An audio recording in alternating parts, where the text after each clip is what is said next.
So, I mean, we did see a lot of verbal intervention so far, whether it's Japanese finance minister officials or even BOJ Governor Kuroda, but we're now seeing, after that initial jump, that the yen is again under pressure. So could we see any other sort of intervention other than just verbal, given the fact that these effects don't seem to be that long-lasting?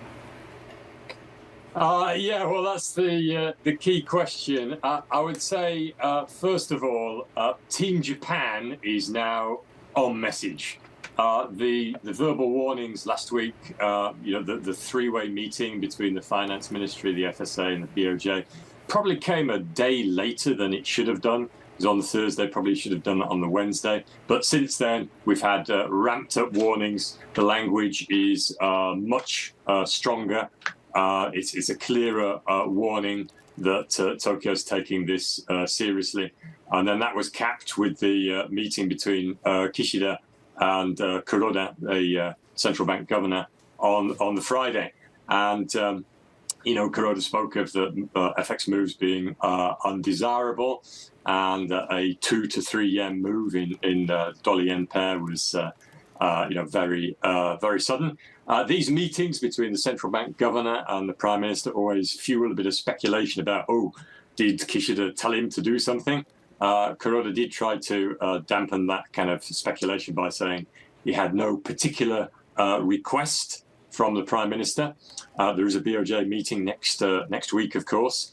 The comments at the weekend, I think, really were just a continuation of that messaging from Tokyo that it is taking this seriously. Now, the yen has had a bit of help from dollar, kind of a little bit steam coming off the dollar at the end of last week as well. It's lower than its levels against the dollar, around 142.6 at the moment. So that's preferable for Tokyo compared with last week. But the language is definitely nearer to intervention. But I don't think that kind of intervention move, direct stepping into the market, is going to happen yet. I think there still needs to be more ramping up of language. And of course, the big question is, would the US green light it or tacitly approve? And at the moment, you'd have to say that sounds very unlikely. Paul, of course, there are some advantages to a weak currency. And in terms of loosening border restrictions into Japan, what are the possibilities here? Well, I think Paul, this is an interesting point, because at the moment there's a lot of negative optics on the yen.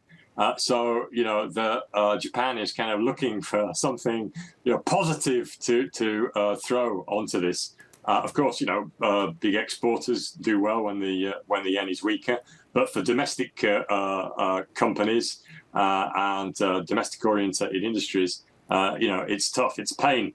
But if you've got the tourists coming back in, and there were almost 32 million of them in 2019, then hey, you've got something that can really drive the domestic economy. So in that sense, getting on with that, even if we don't get all those tourists coming back, it could help to change the optics by showing, hey, wait a minute, there are positives from having a weaker yen. It's not all bad.